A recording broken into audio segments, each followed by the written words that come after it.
Hey guys, Rob Davis, One Blue Robot. I am here in Chicago in the Windy City with John Horan, who is one of the founding members of North Lawndale College Prep. This is a charter school in a very problematic area. You'll see a lot of talk about that. We're going to visit with him for a minute. I'm going to tell you, just from my piece in the beginning, I don't usually do this much talking, but I just want to do kind of a ground lane. So I think we've done about 15 interviews so far today. The point I want to make in all of that is that I don't feel tired in the sense that, you know, I expected with what our objective is out here, because guys, what we're doing is we are wanting to help bring awareness to what this school is doing. And in this fundraising campaign that we're going to do over the next year, help have you buy into just how powerful the impact is within this community and its people.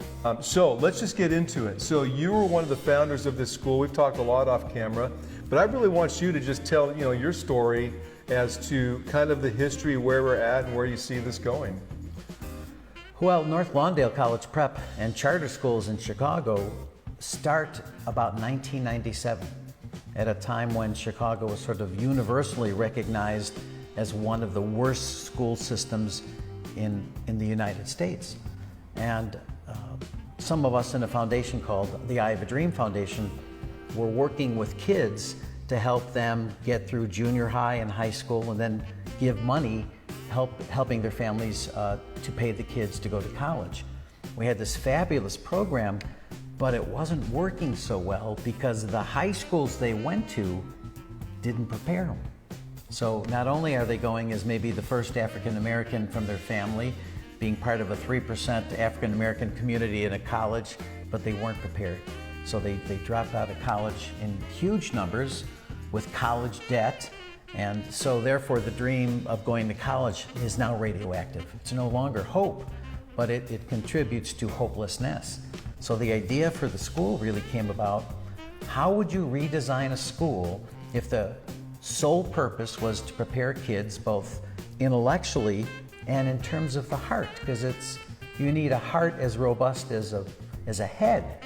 And how do you do this for kids that come from an under-resourced community, that are African American, first generation kids go to college? What would a high school have to look like for us to be successful at that? This was your thought process, as you're saying. What's the pragmatic approach to make this really work? Exactly. If you were given a building and some funding and say, you want to get kids to and through college, now do it. So that's one of the things a charter school does. You get freedoms to try things that maybe traditional high school doesn't do. So for instance, and it's a gas because you get to think things up.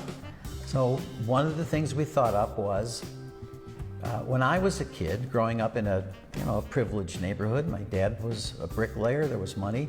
Always during the summer I went to enrichment programs, right? Either with guitar or academic stuff to get me out of the neighborhood and learn. Well, why don't we do that for African American kids? Why should this just be an experience that privileged white people in the middle or upper middle class get? So we called it Phoenix, which is our mascot, Rising. So, hey Rob, you're a junior in high school. Your English teacher tells me that you're a fabulous writer. Why don't you go to the University of Iowa this summer? They have a writer's workshop for gifted high school kids. You'll be there for 3 weeks. Have to move away from the family. You'll live in a college dorm. It'll be both exciting and maybe the most difficult thing you've ever done. So what if you set up a school where that happened for 250 kids? Phoenix Rising. Now that costs us about $100,000, $125,000 to do. It's really, really pretty cheap, but it's money well spent